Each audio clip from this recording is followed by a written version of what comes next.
Tak chat Pak Hajir pedot sambungane sedina gak iso. Iya. Sedina gawe kuota aku entek 3 giga paling. Ngelepen.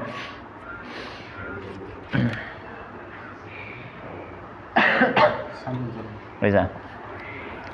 Bismillahirrahmanirrahim. Alhamdulillah wassalatu wassalamu ala Rasulillah wa ala alihi wa ashabihi wa man wala wa la haula wa la quwata illa billah. Amma ba'd. Allahumma subhanaka la ilma lana illa ma 'allamtana innaka antal alimul hakim wa tub 'alaina innaka antat tawwabur rahim. Allahumma faqihna fid din wa 'allimna ta'wil waftah lana futuhal arifin. Allahumma rzuqna al-ikhlas fil 'ilmi wal 'amal. Allahumma zidna 'ilma warzuqna fahma. Allahumma amin. Rabbi shrah li sadri wa yassir li amri wahlul 'uqdatan min lisani yafqahu qawli. Allahumma amin.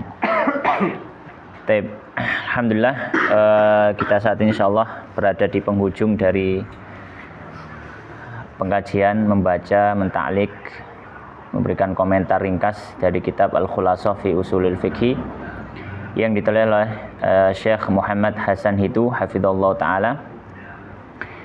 Dan insyaallah nanti kita akan khatamkan kitab ini.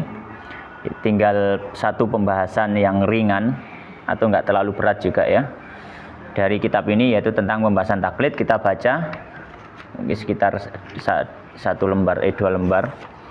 Kita baca, kita kasih taklik, kemudian kita tutup. Bismillahirrahmanirrahim. Qala al-musannif wa hafizallahu ta'ala wa nafa'ana bil ilmi fid dunya wal akhirah. Allahumma amin. Qala wa amma at-taqlidu fa huwa akhdhu qawli qaili min ghairi ma'rifati dalilihi. Sekarang kita berada di penghujung pembahasan usul fikih yang bahas tentang ijtihad dan taklid. Kita sudah bahas ijtihad, sekarang bahas taklid. Nah, taklid itu apa sih? Taklid kata beliau akhdhu qaulil qail min ghairi ma'rifati dalilihi. Kita mengambil pendapat seseorang tanpa tahu dalilnya. Jadi misalkan ngomong apa, kita ambil pendapat tersebut dan kita nggak tahu dalilnya apa. Misalkan hukumnya ini halal, maka kita juga ikut, oh hukumnya halal, dan kita nggak tahu dalilnya, maka ini sudah cukup untuk dibilang sudah taklid. Cukup untuk dibilang apa? Taklid. Ya. Dan beliau mengatakan falaisa minhu akhdhu qaulin Nabi sallallahu alaihi wasallam li'anna qaulan Nabi sallallahu alaihi wasallam huwa dalil wa la yahtaju ila dalilin. Maka di sini tidak termasuk taklid kalau misalkan apa? Ada seorang sahabat yang menukil dari Nabi. Karena ucapan Nabi sendiri dalil. Jadi nggak mungkin dalil butuh pada dalil. Maka kalau misalnya ada seorang sahabat mengatakan Nabi melarang, maka itu sudah hukum. Dan bukan disebut taklid. Karena ucapannya Nabi sendiri apa? Dalil. Nah, disebut muqallid kalau orang itu nggak sampai derajat ijtihad. Kalau orang nggak sampai derajat ijtihad. Oleh karenanya beliau mengatakan man lam yasil ila darajatil ijtihad. Orang yang tidak sampai ke derajat ijtihad. Idza lam yasil al-mar'u ila darajatil ijtihad. Jika seorang enggak nyampe derajat ijtihad dari apa yang sudah kita sampaikan, fal jumhur ulama berpendapat ala annahu yajibu alaihi an yuqallida mujtahidan. Maka orang yang enggak sampai derajat mujtahid wajib untuk taklid. Kenapa wajib untuk taklid? Karena dia sendiri enggak bisa ijtihad. Enggak bisa ijtihad. Maka wajib untuk taklid. Untuk mengambil pendapat atau mengambil hukum yang disimpulkan oleh orang yang bisa ijtihad. Itu wajib. Dalilnya apa? Qala ta'ala fas'alu ahla dzikri in kuntum la ta'lamun. Ya. Dan dalil yang lain wa qala sallallahu alaihi wasallam qatalahumullah hala sa'alu idza lam ya'lamu. Ya. Ini kisahnya tentang orang yang pasukannya Nabi, salah satunya ada yang terluka di kepala, kemudian dia junub. Tanya, saya boleh nggak tayamum? Soalnya luka di kepala saya ini kalau kena air nanti nggak bisa berhenti darahnya. Maka pemimpin pasukan mengatakan, ya, lam ajid laka rukhsatan.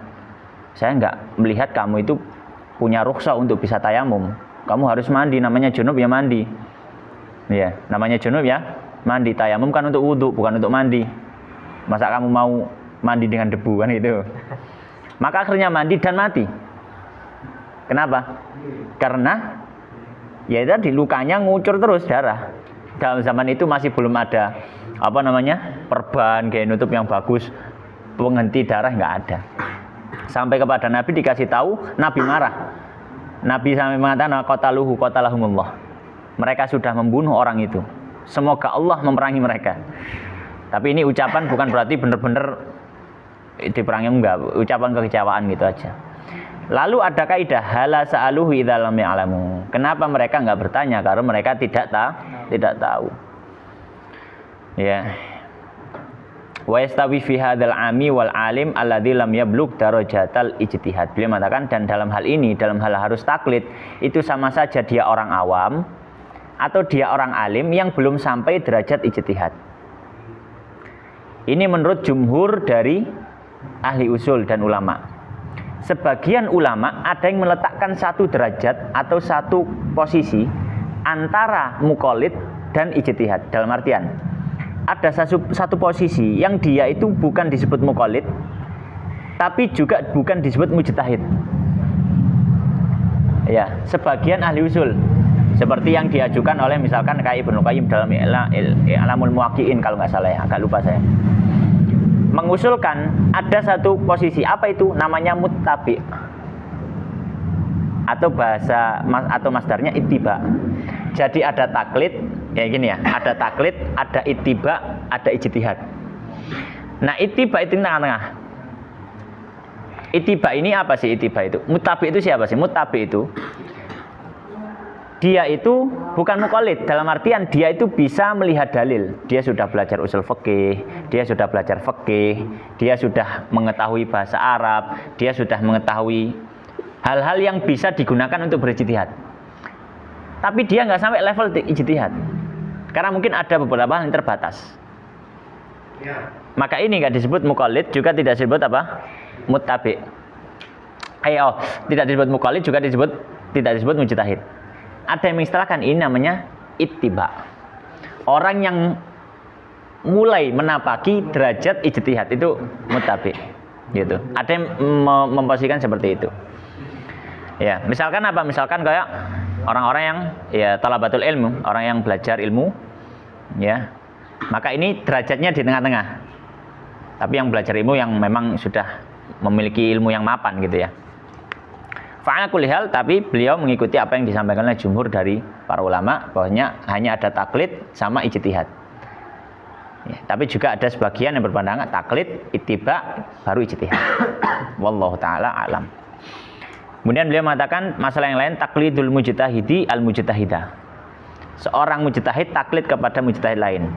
Beliau mengatakan qala idza hadatsat haditsatun wajtahada fiha al mujtahidu fa innahu la yajuzu lahu an yuqallida fiha mujtahidan akhar li'annahu muta'abbadun aw li'annahu muta'abbidun bima adahu ilaihi ijtihaduhu.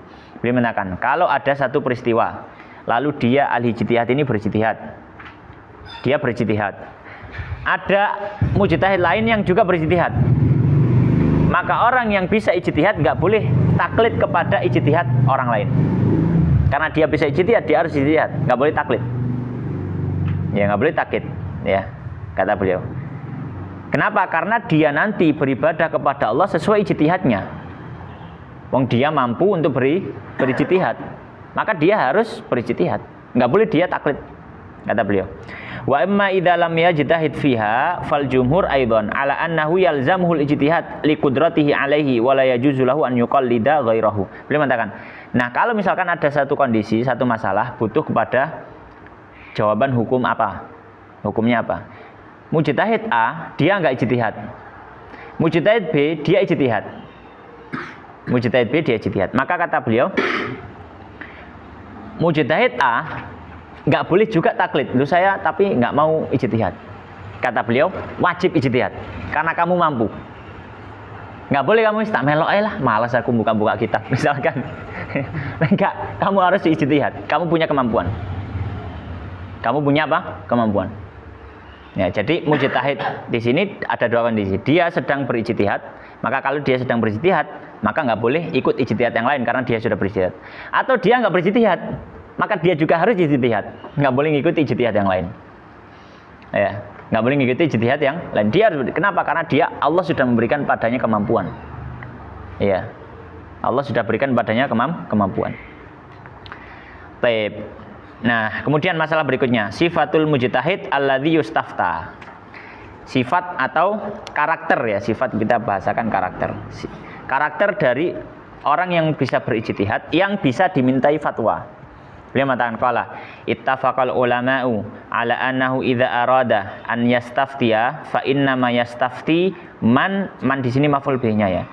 Man urifa bil ilmi wal ijtihadi wal adalati washtahara amruhu bidzalika bainahum. Beliau mengatakan ulama sepakat kalau misalkan kita ingin minta fatwa, kita ingin tanya masalah ilmu agama, maka para ulama sepakat dia harus atau dia hendaknya bertanya minta fatwa kepada seseorang yang memang diketahui orang itu ahli ilmu. Dan bukan cuma diketahui orang itu ahli ilmu, tapi memang orang itu sudah memiliki ilmu dan masyhur dia ahli ilmu. Maka nggak boleh kita berfatwa dengan seorang yang mendaku alim tapi dia majhul. Majhul dalam artian dia nggak diketahui sebagai ahli ilmu. Ya mohon maaf misalkan. Mungkin dia hanya sekedar ya baru belajar kemudian jadi YouTuber, followernya banyak. Atau jadi artis Instagram, followernya banyak. Tapi tidak diketahui sepak terjangnya dalam ilmu. Tapi dia sering bikin konten-konten agama. Tapi sepak terjangnya dalam ilmu belum pernah diketahui. Ya, kalau dia menyampaikan juga, ya mungkin nggak pernah terlihat dia itu membaca kitab misalkan, ya menunjukkan kemampuan dasar lah untuk orang yang disebut ahli ilmu. Tidak pernah, tapi konten-kontennya agama. Dan ini banyak dan termasuk yang, mohon maaf ya, hari ini banyak dikritik bahkan oleh ustadz-ustadz sendiri. Ya, yaitu apa? Konten-konten dakwah yang terkadang kontennya itu dalam tanda kutip merugikan dakwah itu sendiri. Kontennya majhul. Ya, kontennya apa? Majhul. Ya, bukan berarti ini berarti enggak boleh berdakwah, boleh. Cuma yang pertama, kalau mau berdakwah itu kan orang berdakwah harus punya rambu-rambu ya. Bukan cuma yang penting disampaikan saja, meskipun pahit sampaikan, ya.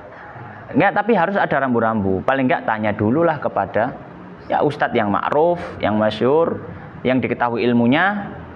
Atau paling enggak ustadz tersebut atau sebelum satu konten lah, enggak harus semuanya. Satu konten lah ingin disampaikan kira-kira kalau dakwah kayak gini boleh enggak atau pas enggak misalkan kalau. Soalnya apa? Apalagi media sosial beda. Berdakwah di media sosial itu meskipun kita ngomong kepada satu orang faktanya atau di dunia nyata ngomong satu orang, sejatinya kita sedang ngomong kepada seluruh orang. Kayak gini, live kan. Saya ngomong pada mungkin berapa orang? 4 orang ini. Tapi sejatinya saya harus mengatur omongan saya seperti saya ngomong pada semua orang. Ya. Maka itu harus dipertimbangkan dengan matang. Makanya sebagian ustadz-ustadz gitu kan, ada yang cukup mengkritik akun-akun dakwah yang dia itu kayak sifatnya majhul. Ya, sifatnya majhul apa gitu ya, misalkan al-buruj mengaji misalkan. Tapi konten dakwahnya apa? Sangat dikit-dikit coret. Ini bid'ah, coret, yang ini nggak benar, ini syirik, gitu-gitu aja. Maksudnya dalam artian, ya bukan berarti itu salah, bukan.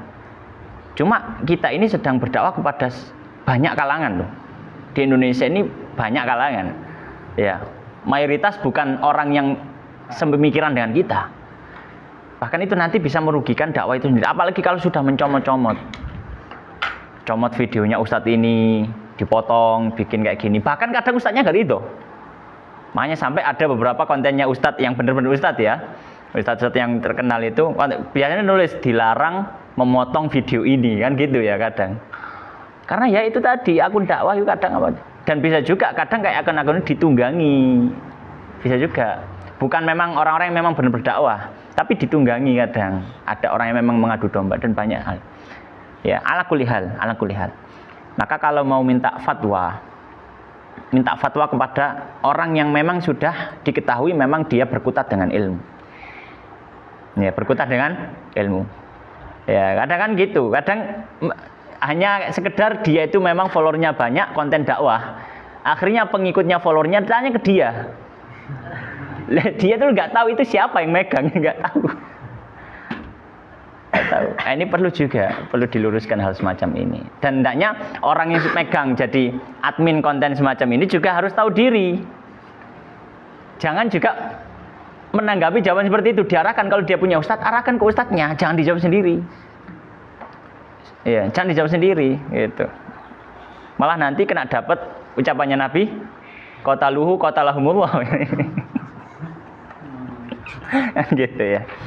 Fa'ala kulli hal. Kemudian mengatakan fa'in wujida adadun minal mujtahidin ala darajatin wahidah min sifatil kamal jazalahu an yuqallida man syaa minhum. Kalau misalkan ada banyak mujtahid hidup, misalkan di zaman ada banyak pilihan.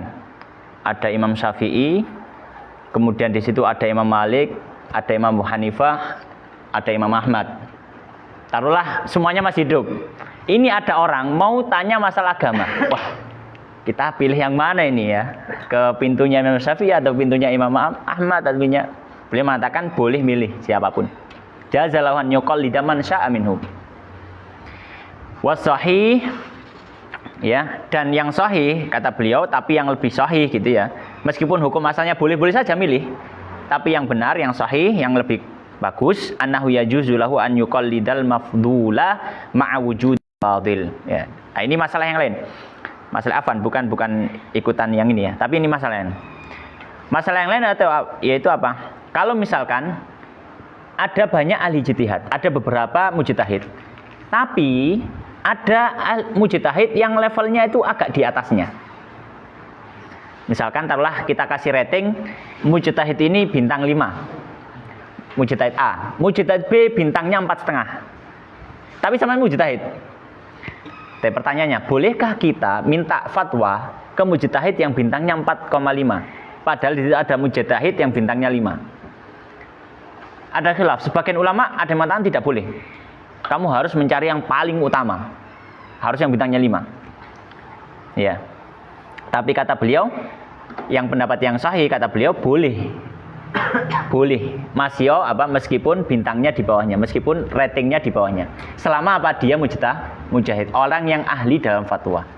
Gitu. Kemudian beliau membahas pembahasan yang lain, ya. Ma yajuzu fi taqlid. Ya, perkara-perkara yang boleh untuk taklid di dalamnya. Qala ma yajuzu fi taqlid. Wa taqlid innama yajuzu au yajibu fil furu'il fiqhiyah. Taklid itu boleh dalam masalah atau bahkan wajib dalam masalah furu' fikih.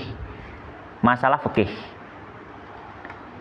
Wa amma fi usuliddin wal aqidah faqad dhahabal aktsarun kama hakahul Amidi wa ikhtarahu huwa war-Razi wa Ibnul Hajib annahu la yajuzu taqlidu fi masailil i'tiqad bal yajibul i'tiqadu an dalilin wa sawa'un fi dzalikal 'ami wal 'alim. Fayajibu ala kulli ahadin an yanzura fi malakuti samawati wal ard liyasila ilal imani biwujudil khaliq. Ya. Kata beliau, taklid ya, ada dua hal atau ada dua masalah dalam masalah agama. Ada yang masalah furu'iyah, masalah fikih. Ada yang masalah i'tiqadiyah. Ulama sepakat kalau masalah fikih boleh taklid, bahkan mungkin wajib bagi orang yang nggak bisa ijtihad. Bagaimana masalah akidah? Untuk meyakini bahwanya ada Allah. Apakah orang cukup saya tak ikut ibu saya saja, ibu saya muslim meyakini adanya Allah, tak melok ai. Atau dia juga harus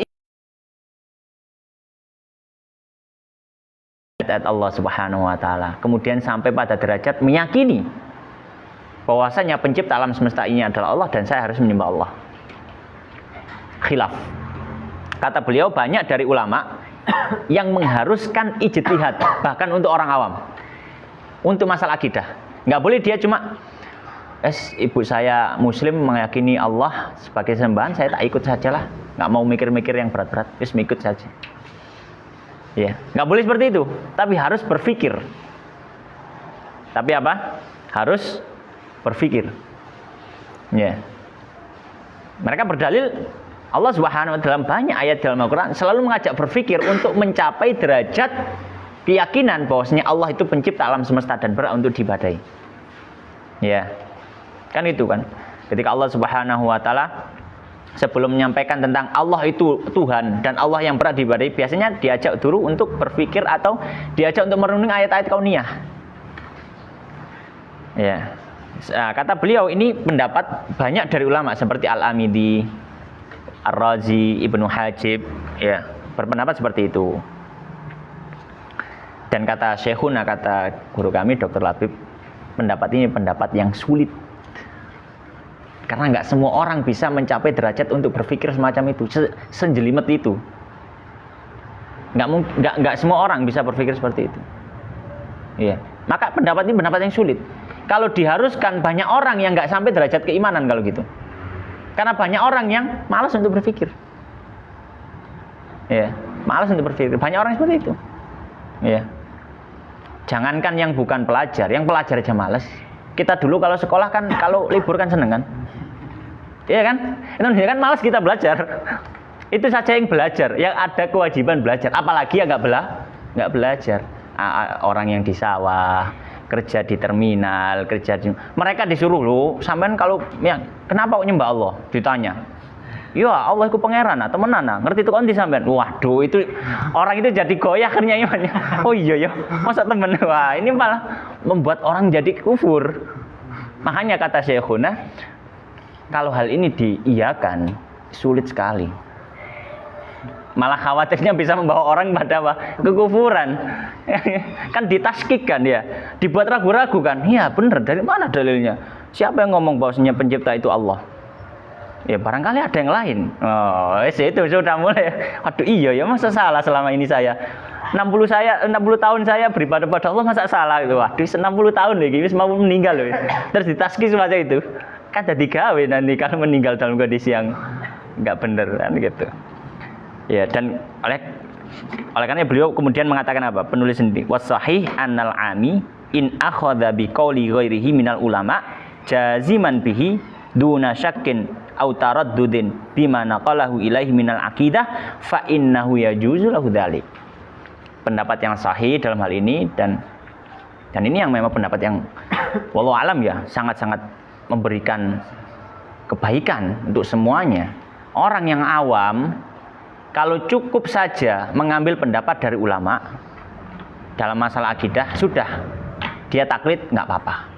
Kalau untuk orang awam ya, levelnya orang awam, orang yang memang ya orang awam yang di kampung-kampung, ya, yang memang dia bukan thalabatul ilmi, ya cukup dia ikuti ulama yang dia yakini, yang dia mengatakan bahwanya gini-gini, ya sudah cukup dia bertaklid akidah kepada alim tersebut. Jadi nggak harus dia sendiri yang berpikir tentang masalah akidah, ya berat. Wadzalika li anna aktsaran nas la yastati'una nadhar. Kata beliau, itu karena kenapa? Kok orang awam boleh saja ikut masalah akidah? Karena mayoritas, kata beliau bukan cuma banyak, tapi mayoritas manusia nggak bisa untuk diajak berpikir semacam itu. Senjelimet itu. Mungkin untuk orang yang biasa berpikir, ya nggak masalah. Tapi untuk orang yang benar nggak mau, malas berpikir atau nggak pernah berpikir, ya ribet. Ya, sebenarnya nggak ribet sih, cuma karena mungkin nggak pernah, jadi ya dianggap ruwet gitu. Maka ya sudah cukup taklid saja masalah akidah, ya. Jadi nggak perlu apa? Nggak perlu harus berijtihad.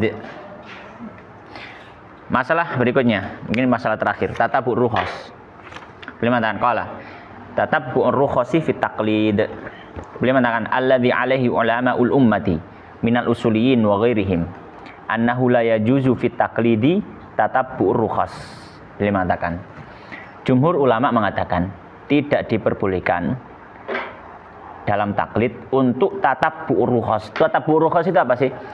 Ngambil pendapat paling ringan terus dikumpulkan jadi satu. Mazhab ini ambil yang ringan, mazhab ini ambil yang ringan, ambil yang ringan, mazhab ini ambil yang ringan, dikumpulkan jadi satu dalam satu masalah. Sehingga memunculkan satu hukum yang mazhab A tidak menghukumi seperti itu, mazhab B juga nggak ngomong itu, mazhab C juga nggak ngomong itu, mazhab D juga nggak ngomong itu. Jadi dia muncul dengan sebuah madzhab baru secara tidak langsung. Karena ngambil masalah A misalkan, masalah A. Dalam masalah A ini ada 4 syarat misalkan. Dalam masalah A ini ada 4 syarat.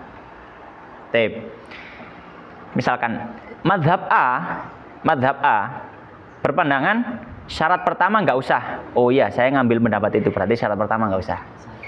Madzhab B mengatakan semua syarat iya, kecuali syarat kedua. Syarat kedua nggak usah. Oh, saya ngambil ini, madzhab B juga, berarti syarat kedua nggak usah. Madzhab C, semua syarat berlaku kecuali syarat ketiga, nggak usah. Oh iya, saya juga ngambil madzhab ini, syarat ketiga nggak usah. Madzhab D mengatakan semua syarat berlaku kecuali syarat keempat. Syarat pertama nggak perlu. Iya, saya juga ngambil syarat madzhab ini. Akhirnya apa? Masalah ini nggak perlu syarat. Dan masalah ini nggak perlu syarat, itu nggak ada dari satu ulama pun yang mengatakan itu. Ini namanya tatabbu'ur rukhos. Tatabbu' itu mengikuti, rukhos itu rukhsah, hal-hal yang ringan. Ini ngambil, akhirnya muncul madzhab baru. Ya, madzhab ini tadi, madzhab orang ini tadi, madzhab fulani. Ya. Nah, kata beliau kenapa li anal mar'a idza fa'ala hadza rubbama kharaja min riqati taklif.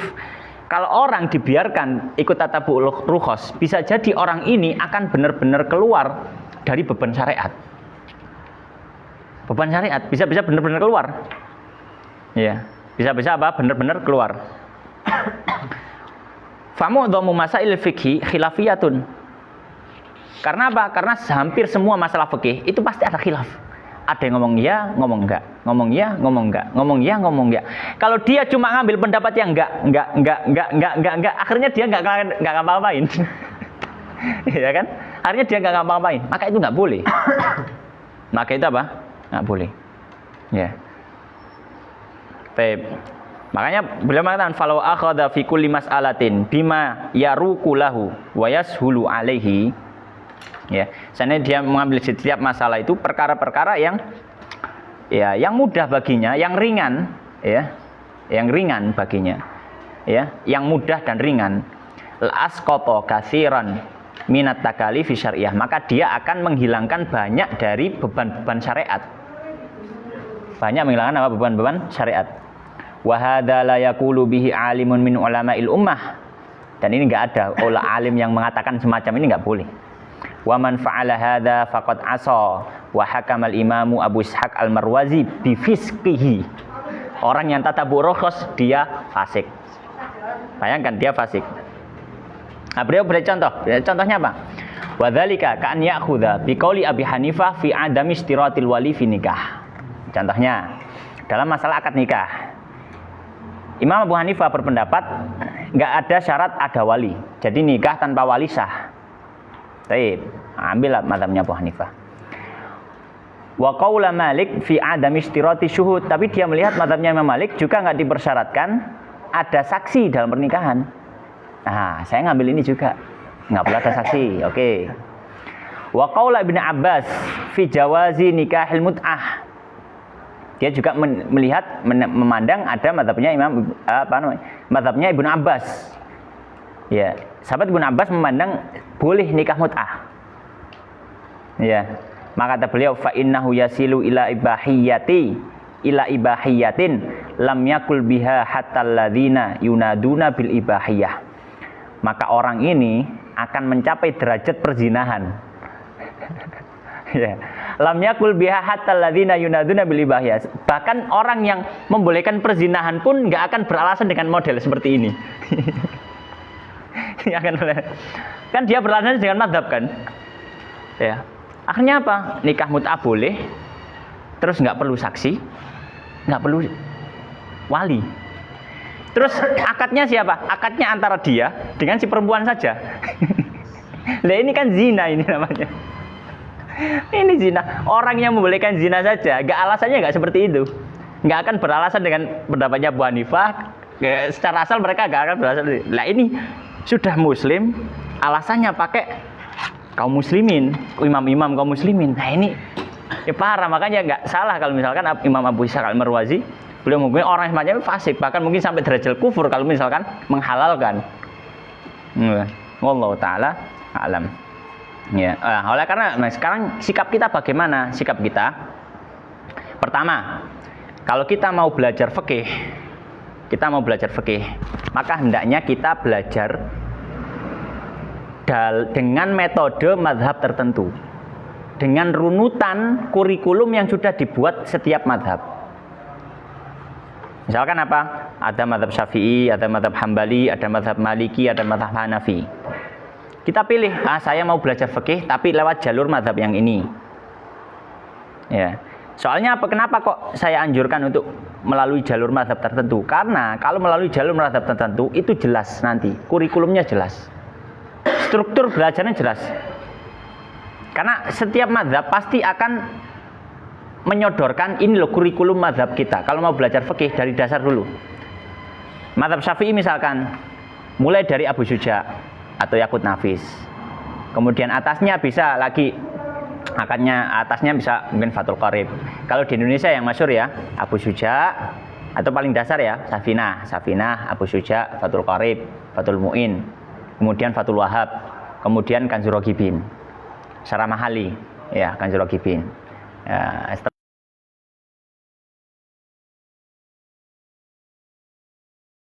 Mazhab Hambali juga gitu, dari yang bawah yang dasar-dasar.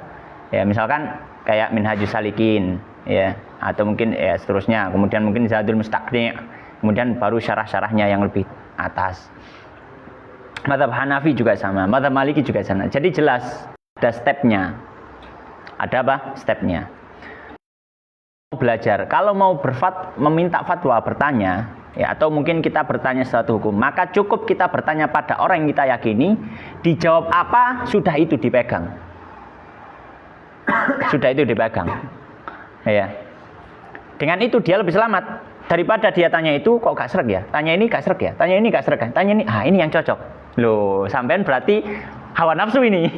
Hawa nafsu, sebaiknya pilih salah satu yang sudah ini apa namanya istilahnya itu. Ini memang bidangnya beliau. Saya bingung masalah akidah, tanya ke beliau. Beliau jawab bla bla bla bla. Ya, wes sudah saya pegang itu. Ya, masalah hadis, beliau memang bidangnya hadis, tanya, dijawab bla bla bla. Ini pegang. Itu kalau awam sudah gitu cukup. Supaya tidak jatuh pada tatabur rukhos. Mencari-cari yang mudah gitu. Demikian.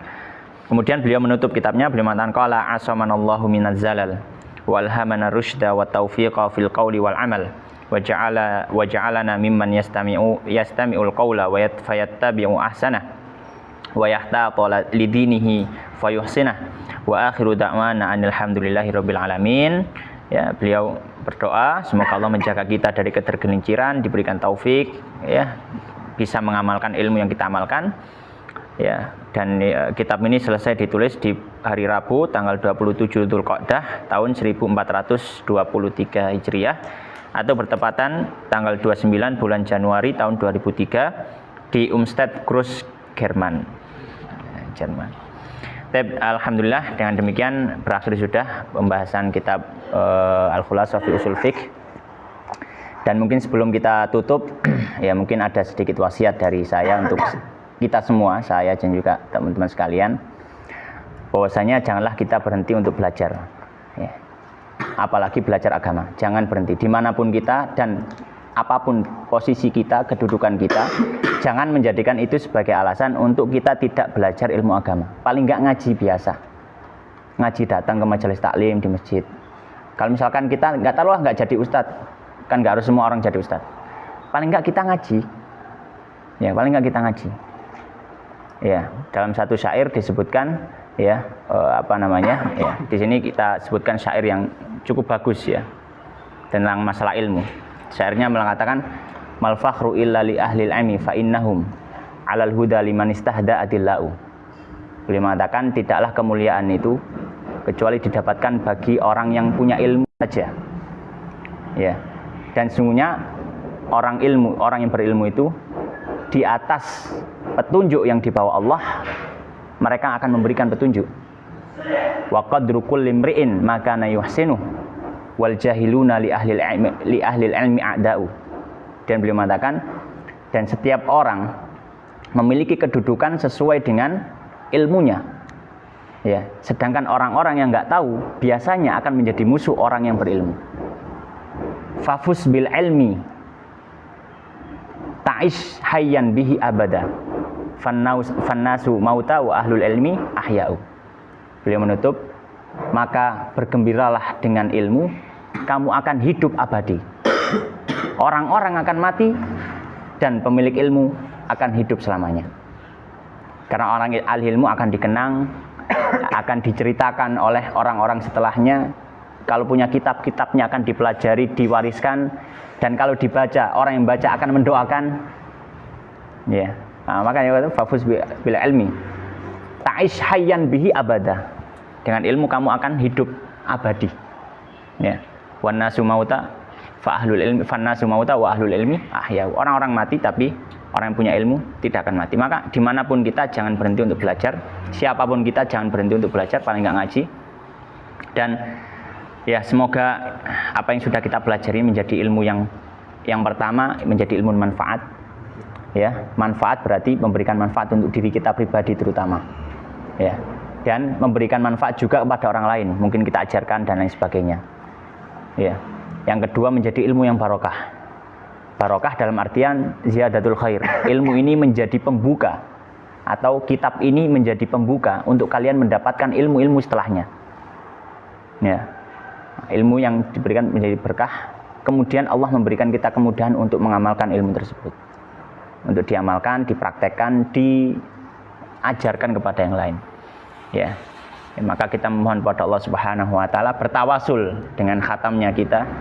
Semoga Allah senantiasa memberikan kita taufik, memberikan kita kemudahan untuk belajar dan terus belajar. Ya, untuk belajar ilmu agama, ya tidak berhenti sampai Allah mewafatkan kita, ya, dan Allah memanggil kita kelak. Demikian fa nas'alullah taala an yaj'ala majlisana hadza majlisan mubarakan wa an yanfa'ana bima 'allamtana wa an yanfa'ana bima 'allamana innahu waliyyu dzalika wa qadiru 'alaik. Ya, Allahumma barik lana fi ilmina wa fi ahlina wa fi amwalina. Allahumma zidna ilma warzuqna fahma. Allahumma faqihna fid din wa 'allimna ta'wil waftah lana futuhal arifin.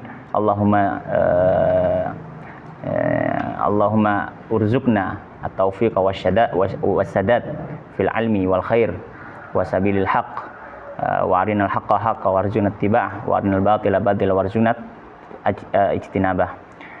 Wa sallallahu wa sallim wa barik ala nabiyina Muhammadin wa ala alihi wa ashabihi ajma'in. Kita tutup dengan doa kafaratul majlis. Subhanakallahumma bihamdika asyhadu an la ilaha illa anta astaghfiruka wa atubu ilaik. Wa akhiru da'wana alhamdulillahirabbil alamin. Wassalamualaikum warahmatullahi wabarakatuh.